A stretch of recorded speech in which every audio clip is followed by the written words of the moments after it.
சிம்ம ராசியை பொறுத்த வரைக்கும் யோகங்கள் நிறைஞ்சிருக்கக்கூடிய தருணம் இந்த மாதம் உங்களுக்கு இருக்குது. சிம்ம ராசியில் இருக்க வேண்டிய படிக்கிற குழந்தைங்க படித்து பாஸ் ஆகிடுவீங்க. அது என்ன படிப்பு படிக்கணும்னு சொல்லக்கூடிய தன்மைகளை ஊக்குவிச்சு தான் தாய் தகப்பனுடைய அடுத்தவங்களுடைய தன்மையில தெளிவு பண்ணிக்கிட்டு நீங்கள் படிக்கிற ஸ்டெப் எடுத்து நீங்கள் படிக்கலாம். நீங்கள் தாங்க இந்த முறை மேன்மை அடையக்கூடிய ஒரு ராசின்னு சொல்லலாம். ஏன்னா உங்கள் ராசியில் கேது பகவான் இருக்காரு, ஞானத்தை கொடுத்துருவாரு, தெய்வீக அனுகிரகத்தை கொடுத்துருவாரு, ஆன்மீக சொற்பொழிவை கொடுப்பாரு, ஆன்மீக தேடலை கொடுக்கக்கூடிய ஒரு தருணத்தில் நீங்கள் இருக்கணும். ஆன்மீகத்தை நீங்க நினைக்கலன்னா நீங்க மாட்டிக்கிட்டு முழிப்பீங்க. அதே போல சிம்ம ராசியில உள்ள பெண்கள் ரொம்பவும் கவனமா இருக்கணும் இந்த மாசம்.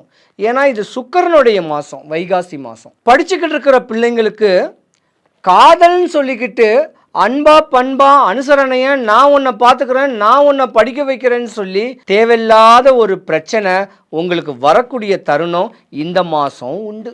இல்லை 23 25 வயசுக்குள்ளேயே கல்யாணங்காட்சி நடக்கக்கூடிய தருணமும் இந்த மாதம் உண்டு.